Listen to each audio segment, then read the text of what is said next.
Plan பண்ண போகிறோம். எந்த பிளான்ட்னு கேட்டால் கொய்யா கண்டு பாருங்கள். இந்த கண்டை தான் நம்ம வைக்க போகிறோம்.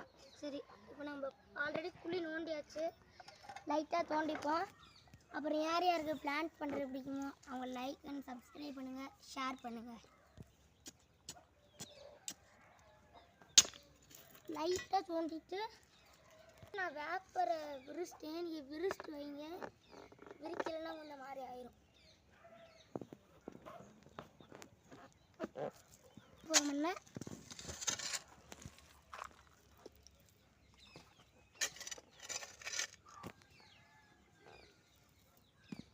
அப்புறம் गाइस இந்த மாதிரி ஸ்ட்ரைட்டாக நிற்க வச்சுக்கோங்க. ஸ்ட்ரைட்டாக நின்றதுக்கப்புறம் உங்கள் ரைட் சைடில்